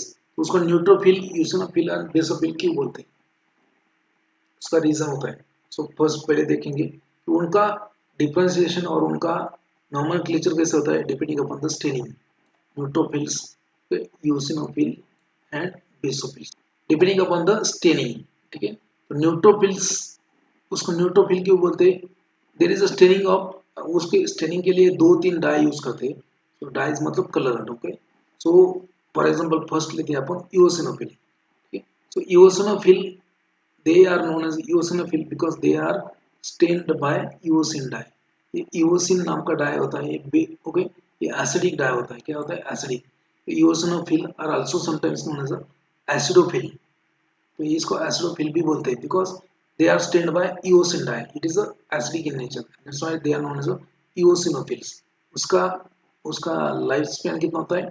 7 to 12 days. Okay, 7 to 12 days का life span होता है eosinophil because they are stained by eosin dye. Now we'll see the basophils. Basophils मतलब क्या? यहाँ पे कुछ base ऐसा है. So they are stained by alkaline solution of methylene blue. Alkaline solution of methylene blue. So that's why they are known as a basophil. Alkaline मतलब basic. Basic solution जो होता है मिथिलीन ब्लू का उससे stand हो जाता है, उसके लिए उसको बेसोफिल बोलते हैं. ओके, एंड उसका लाइफ स्पैन होता है 12 to 15 days. What is life span? 12 to 15 days. And इसमें हिपेरिन भी होता है. हिपेरिन कंटेनिंग सेल होते हैं. बेसोफिल में क्या रहेगा? हिपेरिन रहेगा. हिपेरिन क्या है? It is nothing but the anti coagulant. ये क्या है? Anti coagulant. Okay, you have to. Now third one is nothing but the neutrophils. Neutrophil किसको बोलेंगे? अभी ये हो गए यूसिनोफिल मतलब एसिडोफिल्स, ये एसिडिक डाइजेस्टन होते हैं. बेसोफिल मतलब बेसिक डाइजेस्टन होते हैं. न्यूट्रोफिल मतलब क्या है? ये दोनों से भी स्टेन होते हैं. So they are stained by both eosinophil, eosin dye and methylene blue. दोनों भी डाई से ये स्टेन हो जाएंगे. So both eosin and methylene blue can stain the that cell. They are known as neutrophils. Neutral होता है ना, acid भी नहीं है बेस भी नहीं, like that. Neutrophils, that's why it is known as neutrophils. Okay, and उनका life span क्या है? 2 to 5 days. So acidophil, basophil and neutrophil. Is that clear? Now next one is the monocytes. तो monocyte जो होते हैं उनका life span होता है 2 to 5 days. मोनोसाइट जो होते हैं उनका लाइफ स्पैन होता है 2 to 5 days. उसका अलग फंक्शन होता है. We'll see later. If you want to read much, you can read from books. Because this is not your semester session. ये सेमेस्टर का लेक्चर नहीं होता, ये जीपैट का लेक्चर है. Then lymphocytes will have a lifespan of 0.5 to 1 days. इसमें दो आता है, T lymphocytes, B lymphocytes. Next cell होता है प्लेटलेट्स और thrombocytes. So platelets they are also known as thrombocytes. Okay, what is their function? They cause the blood clotting. They are very important for blood clotting. They causes the blood clotting, cessation of bleeding, and their lifespan is 8 to 11 days. ये हो गया life span किसका? Platelet का. हर एक का information अपन थोड़े थोड़े short में देखेंगे. क्वेश्चन इसके ऊपर आता है. So leucocytes, first one is leucocyte. Leucocytes means what? RBC is also known as leucocytes. एक क्वेश्चन इसमें आ सकता है. RBC are also known as leucocytes. What is the important function? They have important function in the immunity, defence and immunity. तो आपका अगर कोई bacteria virus आपके बॉडी में आता है, इन्फेक्शन हो जाता है, so to neutralize that infection, so it is the function of your WBC. So okay, so they recognizes the antigen, they destroy the antigen. ये क्या करेंगे? एंटीजन को डिस्ट्रॉय करेंगे. WBC will have nucleus, इनमें nucleus होता है, and some of them will have granules in the cytoplasm. Okay? Depending on that they are classified. granulocyte मतलब इसमें ग्रैनुल होगा, पॉलीमॉर्फोन्यूक्लियर ल्यूकोसाइट. इसमें बेसोफिल, यूसिनोफिल एंड बेसोफिल आएगा. Basophil, eosinophil and neutrophil आएगा. Granule एक granulocyte में आएगा monocytes and lymphocytes. ठीक है, तो आउट ऑफ दैट पहला होता है न्यूट्रोफिल. न्यूट्रोफिल का काम क्या है? They act as a scavengers. Scavenger मतलब पकड़ने वाले. ये पकड़ेंगे, किसको पकड़ेंगे? They are known as a first line defence. कोई भी इन्फेक्शन होता है आपको, so they scavenge the antigen. Okay, they are active scavengers to protect the bacterial invasion. Bacteria अगर आपके बॉडी में आ गया तो उसको पकड़ लेंगे, उसको खा लेंगे, डाइजेस्ट कर लेंगे. They will act as a phagocytic cell. They will phagocyte the bacteria and removes the dead cell and debris from the tissue. They are attracted by chemicals. जैसे आपको मान लीजिए कोई आपका कोई पार्ट में, जैसे लंग्स में अगर इन्फेक्शन हो गया कोरोना का, पहले क्या आएंगे? न्यूट्रोफिल्स. क्या इन्फेक्शन हो गया तो वहाँ पे इन्फ्लेमेटरी केमिकल्स रिलीज हो जाती है. So there is a release of inflammatory chemicals like histamine, serotonin, bradykinin, like that. Okay, so prostaglandin. So when these chemicals are released, so these chemicals they attract these neutrophils. Neutrophils are attracted by chemicals released from damaged cell. That is known as a chemotaxis. तो question एक बार ऐसा है, movement of neutrophils in the infected tissue. Question आ चुका है, movement of neutrophils in the infected tissue is known as, नीचे option था एक chemotaxis. So what is chemotaxis? Movement of neutrophils in the infected tissue. Question आ चुका है. So, chemotaxis.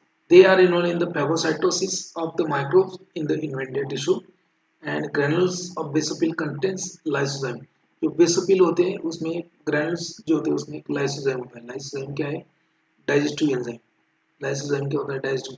ये लाइसोजाइम. और एक इसमें आता है आपका जो टीयर होता है. जब आपका दिल किसी ने तोड़ दिया तो आप रोते हो ना, दिल तोड़ के किसी ने मेरा छोड़ा, तो जब आपका दिल टूटता है तो आप रोते हो तो उसमें से आंसू निकलते हैं. आंसू में क्या होता है? Lysozyme. So lysozyme is the enzyme, digestive enzyme present in the granules of basophil as well as it is present in the tears which digest engulfed microbes. जो microbial infection जो खाली आए बेसोफिल ने, सॉरी न्यूट्रोफिल्स ने, basophils ने, तो उसको क्या करेगा? वो डाइजेस्ट करेगा. So lysozyme is the digestive enzyme present in the granules of basophil, neutrophils as well as your tears. अभी बेसोफिल क्या होता है? सो so these are nothing but they varies and they has a cytoplasmic granules containing heparin. इसमें heparin रहेगा, histamine and other chemicals which promote the inflammation. जहाँ पे भी कोई इन्फेक्शन होगा वहाँ पे ये बेसोफिल जाके क्या करेंगे?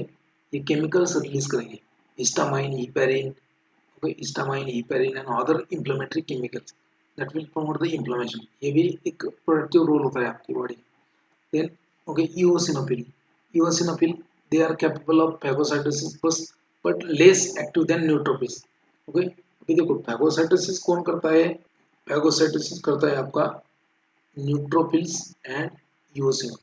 तो क्वेश्चन एक बार आ चुका है कि one of the following WBC is not involve in the phagocytosis. तो आपको याद रखना है कि phagocytosis न्यूट्रोफिल करता है और दूसरा होता है eosinophil, basophil. Then capable of phagocytosis but less active than neutrophils. They have role in the neutralizing a big worm. So बड़े साइज का अगर इन्फेक्शन है, कोई बड़ा साइज का माइक्रोब है, उसको न्यूट्रलाइज करने का काम होता है यूसिनोफिल का. क्योंकि क्या है? यूसिनोफिल क्या है? ये इसका काम होता है बड़े साइज का माइक्रोबियल अटैक रोकना. Which cannot be easily phagocytosed. They promote the inflammation by releasing the toxic chemical, but they can decrease the inflammation by histaminase. इसमें एक एंजाइम भी होता है हिस्टामिनेज. हिस्टामिनेज नाम का एंजाइम होता है. हिस्टामिनेज मतलब ये ब्रेक डाउन करता है हिस्टामिन. ईओसिनोफिल, ये तीनों भी phagocytes. Monocytes largest WBC in comparison with the molecular weight. इसका molecular weight ज़्यादा होता है, लार्जेस्ट WBC होता है. कौन होता है? Monocytes. Monocytes is the largest WBC. It produces the interleukin. Intense increases the body temperature by acting on a hypothalamus in response to microbial infection. It also stimulates the production of globulin in the liver and produces T lymphocytes. ये monocyte का role होता है. Lymphocytes क्या होते हैं? Smaller than monocytes. They are found in the lymphatic tissue as in the form of lymph nodes and spleen. T lymphocytes are derived from thymus and B lymphocytes are derived from. तो platelet का क्या काम क्या है? कि to prevent the blood loss. They are involved in the hemostasis, that is stopping of blood. आपको अगर cut हो गया कहाँ पे तो ब्लड अगर आपका वैसे ही बहते रह गया तो पूरा ब्लड निकल जाएगा बॉडी में से, आप मर जाओगे. बट ऐसा नहीं होता है. आपका जब भी कोई कट होता है 1 या 1.5 मिनट के अंदर आपका ब्लड स्टॉप हो जाता है because of haemostasis. Haemostasis carried out by platelets. Platelet क्या है? थ्रोम्बोसाइट्स. ये वहाँ पे प्लेटलेट क्लॉट बनाएंगे और वो जो भी रप्चर हो गया वो बंद कर देंगे. बट अगर ऑब्वियसली अगर बड़ा आर्टरी ही कोई डैमेज हो गया तो उसमें से ब्लड लॉस बहुत होता है और मर जाता है. उसका प्लेटलेट का नॉर्मल वैल्यू कितना होता है? 2 to 3.5 lakhs cubic millimetre. Platelet का नॉर्मल वैल्यू. अगर आपको डेंगू का इन्फेक्शन हो गया तो डेंगू या फिर कोई भी वायरल इन्फेक्शन हो गया तो प्लेटलेट डिक्रीजेस. प्लेटलेट क्या होते हैं? कम होते हैं. Okay, so you can see over here again. So phagocytic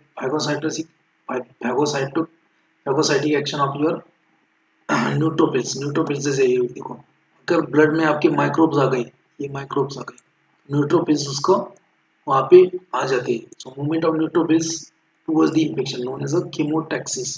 question आ चुका है. ये यहाँ पे जाएंगे माइक्रोबियल को रिकग्नाइज करेंगे, उसको खा लेंगे. Microbes are enveloped by basophil and उसके बाद में इसका डाइजेस्ट कर लेंगे वो, ठीक है। So phagocytic action of neutrophils, normal value कितना होता है न्यूट्रोफिल्स का नॉर्मल वैल्यू होता है 2.5 to 7.5 इंटू 10⁹ लीटर। यूसिनोफिल का होता है 0.04 to 0.44 इंटू 10⁵। ये आप बाद में देख लो, इसका कोई इंपॉर्टेंट नहीं है। ओके, प्लाज्मा का कंपोनेंट आपने देखा है, तो प्लाज्मा में ओके 90 to 93% क्या होगा, 90 to 92% क्या होगा, इसमें वाटर होगा, ठीक है। उसमें सॉलिड कितना होगा, 7 to 8% होगा, और बाकी क्या रहेगा, गैसेस। तो प्लाज्मा में कंपोनेंट क्या है, प्लाज्मा का कंस्टेंट ऑफ प्लाज्मा, क्वेश्चन आ सकता है आपको कि उसमें गैसेस रहेंगे। गैसेस कौन से रहेंगे, जैसे ये ऑक्सीजन, कार्बन डाइऑक्साइड, नाइट्रोजन, ठीक है। देन वाटर कितना रहेगा, 90 to 92% वाटर रहेगा।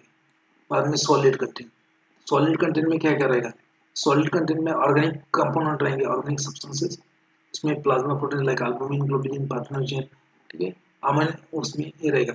उसमें बाद में न्यूट्रिएंट्स रहेंगे, अमीनो एसिड्स लाइक ये सब अमीनो एसिड्स, कार्बोहाइड्रेट, फैट्स, ठीक है। हार्मोन सिक्रेशन, एंजाइम्स रहेंगे, सब कुछ अमाइलेज, कार्बोनिक एसिड, सभी lipase, proteins, non nitrogenous substance like ammonia, creatinine, ये सब क्या है, वेस्ट है, मेटाबॉलिक वेस्ट। एंटीबॉडीज भी रहेंगे प्लाज्मा में। एंड इनऑर्गेनिक सब्सटेंस क्या रहेंगे, इनऑर्गेनिक में सोडियम, कैल्शियम, पोटेशियम, जो भी है, क्लोराइड वगैरह, फॉस्फेट, आयोडीन, ये सब इनऑर्गेनिक रहेंगे। Hello, sir. Sir, I will Good call. evening. Yeah, good evening. Can I call you back? Can I call you back after 5 minutes? Okay, sir. Okay, when you free, call me. Yes, Sir. yes. Okay. Then this one is a very important table. Okay, they have already asked question. So हर एक जो fluid होता है उसका pH value कितना है, okay. So gastric juice का pH value कितना है, 1 to 3। सो गैस्ट्रिक जूस में pH कितना रहेगा, 1 to 3, you have to remember.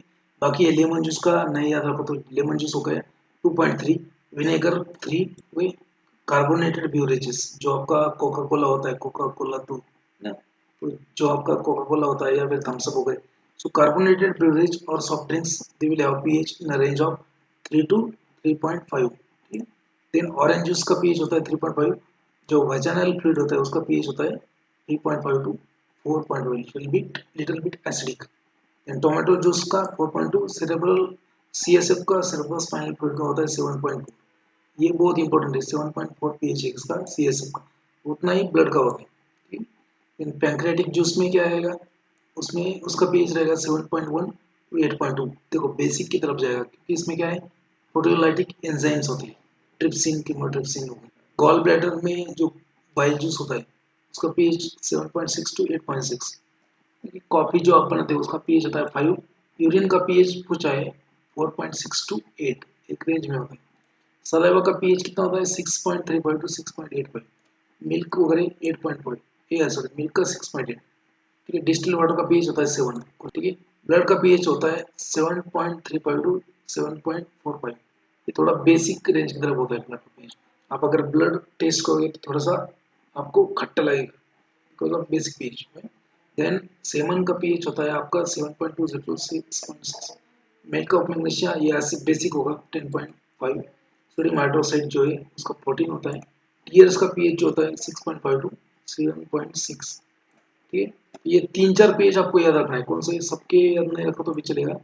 इसके ऊपर क्वेश्चन किसके ऊपर आता है, एक तो है आपका गैस्ट्रिक जूस, ये पीएच इंपॉर्टेंट है। उसके बाद में कार्बोनेटेड बेवरेज का इंपॉर्टेंट है। उसके बाद में वजाइनल फ्लूइड का पीएच इंपॉर्टेंट है। उसके बाद में सीएसएफ, ओके सीएसएफ का इंपॉर्टेंट है। पैंक्रियाटिक जूस, उसके बाद में आपका यूरिन का पीएच इंपॉर्टेंट है, आपको मालूम होना चाहिए। सलाइवा का पीएच मालूम होना चाहिए। उसके बाद डिस्टिल, फिर उसके बाद में डिस्टिल वाटर का पीएच इंपॉर्टेंट है। उसके बाद में आपका ब्लड का पीएच इंपॉर्टेंट, उसके बाद में आपका टीएस का पीएच। ये जो पीएच रेंजेस है इसके ऊपर क्वेश्चन आते ही आते हैं डिफरेंट एग्जाम में। तो will see the next. Again ये ब्लड चैप्टर बहुत बड़ा है, so most important part of this session. इसके ऊपर कम से कम 5 बार क्वेश्चन आया, एक टेबल है आपके, एक ही टेबल के ऊपर 5 बार क्वेश्चन आया। कैसे, ब्लड क्लॉटिंग फैक्टर्स, ब्लड में क्या आएगा आपका, प्लाज्मा में blood clotting factors. What are the blood clotting factors, these are the proteins. ये क्या होते हैं, प्रोटीन्स होते हैं, and these proteins are important for coagulation of blood, okay. So they are known as the blood clotting factor, उसका factor number and उसका नाम। कम से कम 5 बार क्वेश्चन आया है जी पैट। जाके पेपर चेक करो. Okay, so factor number 1 is known as a fibrinogen. Factor number 2 is known as a prothrombin. इसको याद कैसे रखना है? एफ पी मतलब फंडामेंटल फार्मेसी. एफ क्या है? फंडामेंटल. पी मतलब फार्मेसी. फैक्टर नंबर 1 क्या है? Fibrinogen. Factor number 2 prothrombin. Factor number 3 is a tissue factor or also known as a thromboplastin. Thromboplastin. Factor number 4 आता है कैल्शियम, इनऑर्गेनिक कैल्शियम. जीपैट 2021 में question पूछा है. Factor number 4 calcium. ठीक है. Then factor number 5 is known as labile factor और proaccelerin और globulin. Okay. Factor number 6 नहीं होता है. फैक्टर नंबर 6 नहीं है. फैक्टर नंबर 7 होता है. Factor number 7 is known as stable factor और proconvertin. Then factor number 8. Factor number 8 is known as anti haemophilic globulin or anti haemophilic factor A. GPAT 2020 ये क्वेश्चन आ चुका है. ठीक है. GPAT 2020 anti haemophilic factor number 8. You can check the paper. Paper check करो आप, question मिलेगा. Factor number 8 is anti haemophilic factor A. Factor number 9 is known as a Christmas factor. Factor number 9 is known as Christmas factor or plasma thromboplastin component. Okay? Or it is also known as a anti-hemophilic factor B. Factor number 9. Okay? Factor number 9 is a Christmas factor. Question इसके ऊपर भी आ चुका है. Factor number 10 is known as Stewart power factor. Question number इसके ऊपर भी GPAT 2019 में question आया. Stewart power factor. You can check. ठीक है. मैंने पहले बोला कि इसके ऊपर 5 बार क्वेश्चन आया. Factor number 10 is known as Stewart power factor. Factor number 11 is known as a plasma thromboplastin antecedent factor और एंटी हीमोफिलिक फैक्टर सी. ठीक है. फैक्टर नंबर 11 क्या है? Anti haemophilic factor C. Factor number 12 को बोलते हैं Hackman factor. Factor number 13 को बोलते हैं फाइब्रिन स्टेबिलिटी फैक्टर. तो क्वेश्चन इसके ऊपर आ चुके हैं. इंपॉर्टेंट है टेबल. ठीक है. क्वेश्चन ये इसके ऊपर भी आ चुका है. Factor number 2 is the prothrombin. Factor number 1 is the fibrinogen. इसके ऊपर क्वेश्चन आ चुका है. Factor number 4 is the inorganic calcium. ठीक है. Inorganic calcium. फैक्टर नंबर 8 के ऊपर क्वेश्चन आ चुका है. Factor number 8 is the anti haemophilic factor A. ये फैक्टर नंबर 9 के ऊपर क्वेश्चन आ गया है क्रिसमस फैक्टर. फैक्टर नंबर 10 के ऊपर क्वेश्चन आया है स्टुअर्ट पावर फैक्टर. ठीक है. उसके बाद में फैक्टर नंबर 12 के ऊपर में आ चुका है क्वेश्चन हैकमैन फैक्टर. ठीक है. बाकी factor number 13 fibrin stability factor. ये हो गए 4-5 बार क्वेश्चन. और एक बार क्वेश्चन आया जीपैट 2018 में. कैसा क्वेश्चन आया? क्वेश्चन आया है कि which of the following are the vitamin K dependent factor और vitamin K is required for the synthesis of following factor. तो ये ऐसा क्वेश्चन आया. तो remember these factors. Vitamin K dependent factors are nothing but factor number 2, factor number 7, factor number 9, factor number 10. ये factors क्या है? Vitamin के dependent. के डिपेंडेंट मतलब क्या है? विटामिन के इज इंपॉर्टेंट और it is essential for the synthesis of this factors. Factor क्या होते हैं? It is a protein. So factor number 2, factor number 7, then factor number 9 and factor number 10 they are known as calcium dependent factor. तो इसके ऊपर GPAT 2018 में question. तो ये सब इंपॉर्टेंट क्वेश्चन आपको डायरेक्ट भी आ सकता है कि what is factor number 2. It is also known या फिर blood clotting factor number 2 is known as. या फिर आपको क्वेश्चन आएगा following is the blood clotting factor number 2. या फिर आपको क्वेश्चन आएगा कि match the following blood clotting factors with their proper description और विद देयर नेम्स. तो एक कॉलम में देंगे आपको फैक्टर नंबर 2, 7, 8 लाइक दैट. एक कॉलम में देंगे आपको प्रोथ्रोम्बिन और सभी इंफॉर्मेशन. सो ऐसे क्वेश्चन थोड़ा सा आजकल अभी पूछने लगे. ये टेबल के ऊपर कम से कम 5-6 बार क्वेश्चन आ चुका है. सो दैट्स व्हाई ये चैप्टर अपने लिया है. Then next one is nothing but the okay. So blood clotting कैसे होता है? 10 मिनट में अपन फिनिश कर देंगे. एक दो स्लाइड बचाने से. सो ब्लड क्लॉटिंग कैसे होता है? Okay. So whenever there is injury, आपको इंजुरी अगर हो गया है, जैसे मान लीजिए कि ब्लड इंजुरी हो गई थी. इंजुरी कहाँ पे हो सकता है? आपके एक्सटर्नल पार्ट में हो सकता है या फिर आपके इंटरनल पार्ट में हो सकता है. तो अगर इंटरनल पार्ट मतलब मान लीजिए कि ब्लड वेसल है. इंटरनल पार्ट क्या है आपका? Blood vessel. So blood vessel के अंदर कोई डैमेज होगा. So endothelial damage to the blood vessel. Endothelial damage to the blood vessel. तो whatever happen there is exposure of collagen. जैसे मान लीजिए कि आपके आपको सलाइन लगाई तो सलाइन लगाने के लिए क्या है? सुई आपके वेन में डालना पड़ता है. जब वेन में सुई डाली तो वेन क्या हो गया? रप्चर हो गया. So there is a damage to the vein or blood vessel. There is a exposure of collagen and there is a release of this kallikrein and high molecular weight kynogen. These two enzymes are released. So what they will do? They will convert inactive factor. आपके blood में inactive factor होता है factor number 12. So that is converted into factor number 12A. A मतलब क्या? Active factor. ये inactive है, इधर के active रहेंगे. So inactive factor 12 will be converted to active factor 12. So again high molecular weight kininogen will act and will convert inactive factor number 11 into active factor number 11A. Active factor number 11A along with the calcium will catalyze the conversion of factor number 9 to factor number 9A. Now factor number 9A along with the calcium and factor number 8 will catalyze the conversion of factor number 10 to active factor 10A. सो ये जो factors है inactive है इधर के, ये activation होता है आपका। इनएक्टिव फैक्टर क्या है, आपके ब्लड में ऑलरेडी प्रेजेंट होते हैं।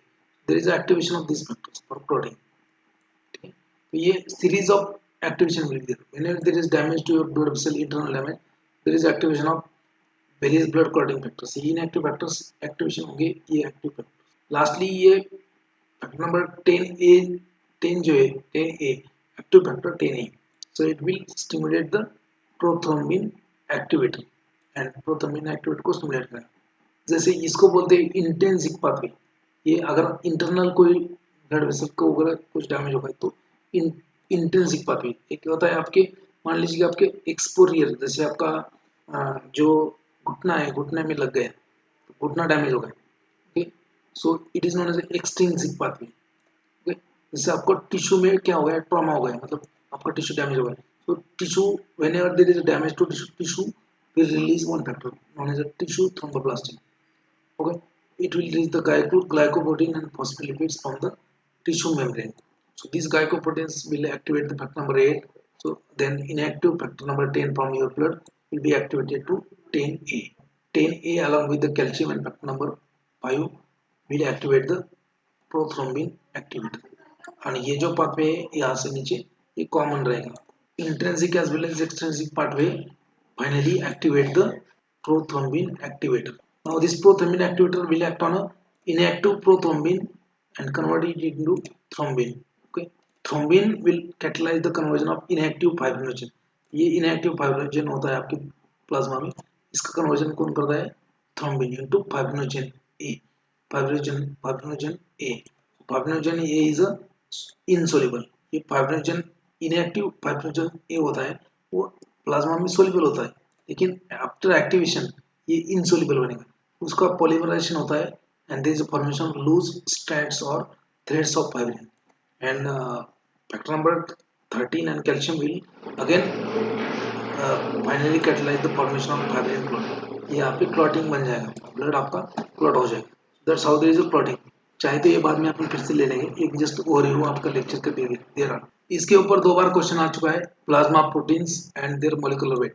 सो अल्बुमिन आपके प्लाज्मा में डिफरेंट प्रोटीन्स थे। So what is the molecular weight of albumin? GPAT 2020 में एज इट क्वेश्चन था। सो अल्बुमिन का मॉलिक्यूलर वेट होता है 65,000 to 69,000 delta. Okay, as it is question आ चुका है। उसका फंक्शन क्या है, what is the function of albumin? So it is a involved in the transportation of various for example drugs also bind to albumin. Transportation is the main function. Regulation of pH of the blood, it will also act as a buffer, and regulation of osmotic pressure of blood.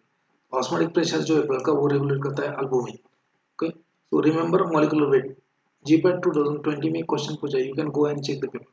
And again globulin, next protein of the globulin, उसका molecular weight है it was 90 का, okay, 90,000 to 1.5 lakh delta.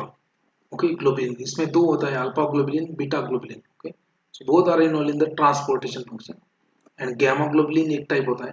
So alpha globulin, beta globulin and gamma globulin. So alpha beta का काम है transportation, gamma globulin का काम है defence. Gamma globulin मतलब क्या है, एंटीबॉडीज। गामा ग्लोबुलिन मतलब क्या है, एंटीबॉडीज, इसको एंटीबॉडीज बोलते हैं। नेक्स्ट प्रोटीन होता है प्लाज्मा में फाइब्रिनोजेन, उसका मॉलिक्यूलर वेट होता है 34 lakhs to 50 lakhs।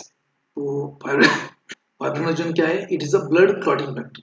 क्या है, it's a blood clotting factor responsible for clotting of blood. Then alpha acid glycoprotein, इसका मॉलिक्यूलर वेट होता है 4000।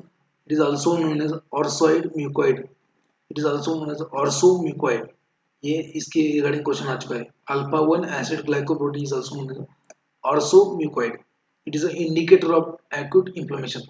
मतलब अगर alpha 1 globulin, alpha 1 acid glycoprotein अगर आपकी बॉडी में बढ़ गया है, उसका मतलब है आप इन्फ्लेमेशन हो गया आपको।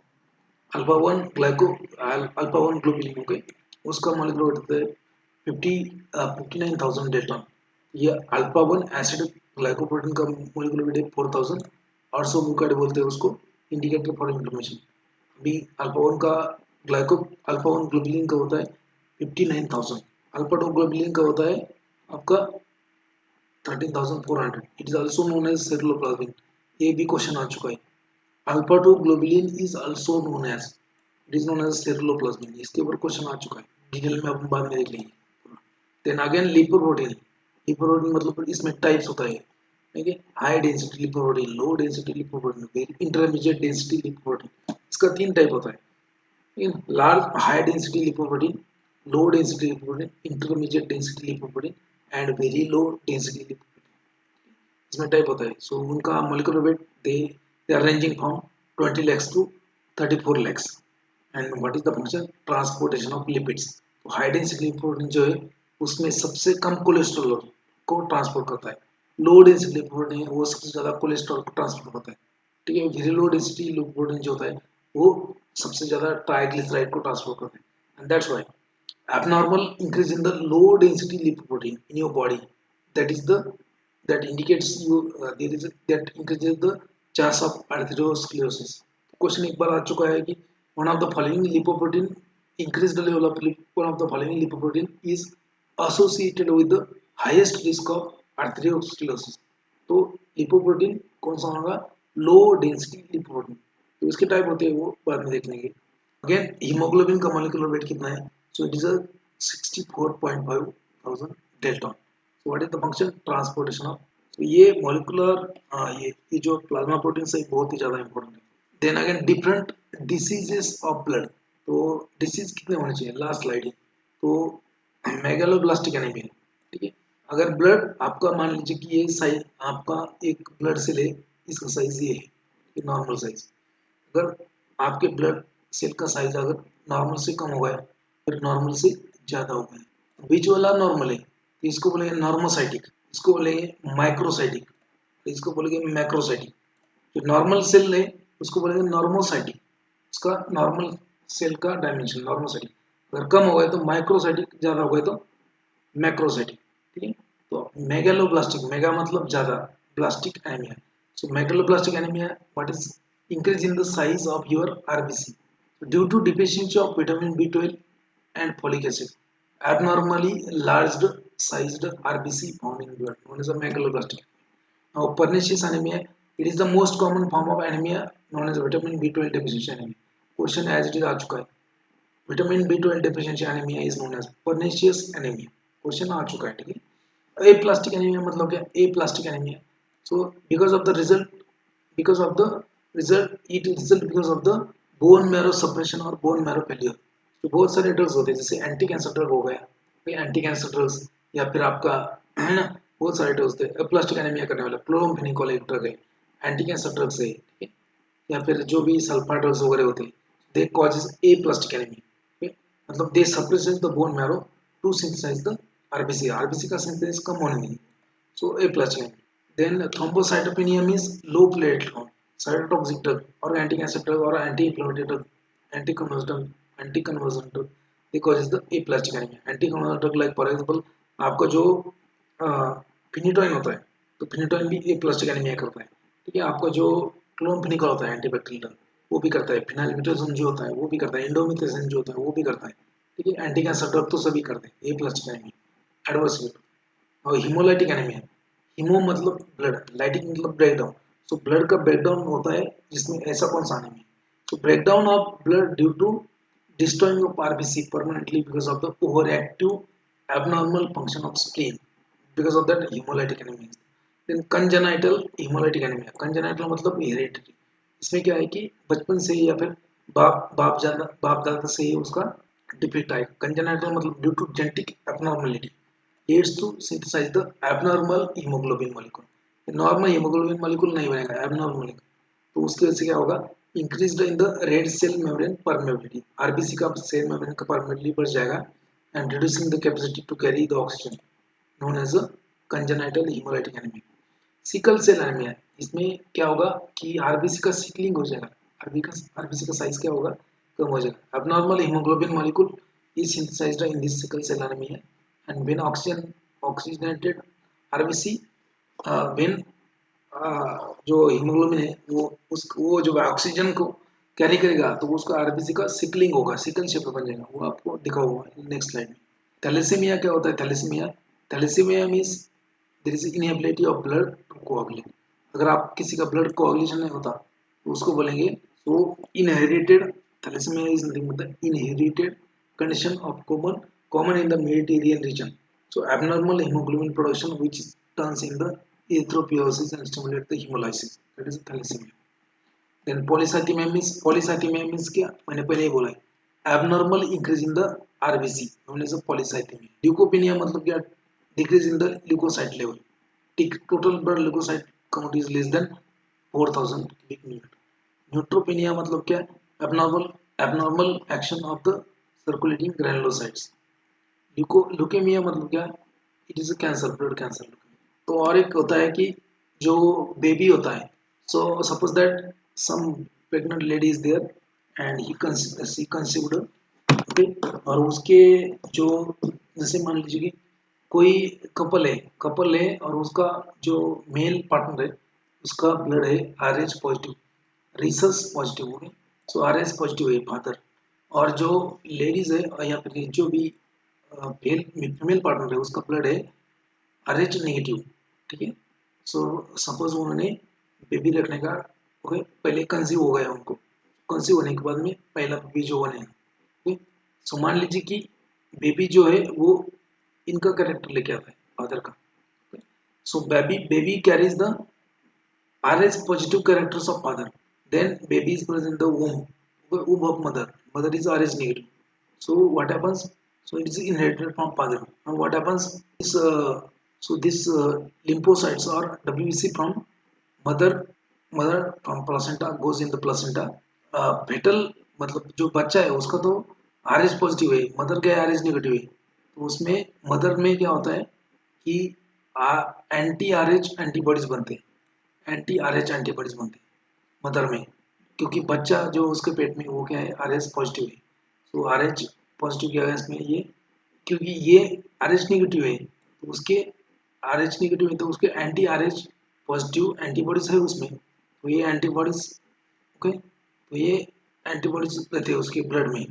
तो जब फीटस बच्चा है अंदर, तो जब वोम में होता है पहला बच्चा तभी तो कोई दिक्कत नहीं होता, जब उसका डिलीवरी हो जाता है तो उसमें क्या होता है कि ये जो आपका अम्बिलिकल कॉर्ड है वो रप्चर होता है और उसमें से जो आरबीसी है वो मैटरनल सर्कुलेशन में जाते हैं। मैटरनल मतलब मम्मी के सर्कुलेशन में जाते हैं और वहाँ पे मम्मी के सर्कुलेशन में क्या है, मम्मी का तो RH नेगेटिव है, तो मम्मी RH नेगेटिव है, तो ये RH पॉजिटिव की अगेंस्ट में फिर से एंटीबॉडी बनाता है और पहले पहले डिलीवरी के लिए या फिर पहला जो फीटस है उसके तो कोई दिक्कत नहीं आता, लेकिन जब नेक्स्ट फीटस आता है आपका, सेकंड टाइम कंसेप्शन होता है, सेकंड टाइम अगर RH पॉजिटिव फीटस हो गया तो जो RH एंटीबॉडीज बनाया against the positive maternal circulation में, वो अंदर जाता है फीटस में और फीटस का जो आरबीसी है उसको ब्रेक डाउन कर देता है, हिमोलाइसिस कर देता है, और वो फीटस वूम में ही मर जाता है, वो फीटस मर जाता है।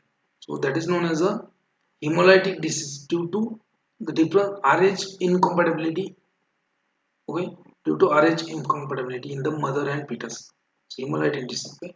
Then sickling cell, okay, ये हो गया नॉर्मल आरबीसी आपका, यहाँ पे देखो ये नॉर्मल आरबीसी है, ये भी नॉर्मल है, ये भी नॉर्मल आरबीसी है, इसे बाइकॉन्वेक्स शेप रहता है।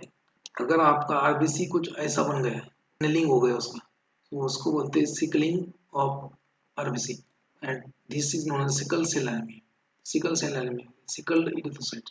सो ये हो गया आपका blood chapter and I think अभी ज़्यादा टाइम नहीं है, we are going to see this like this, सभी चैप्टर का ऐसे देखने वाले हैं अपन।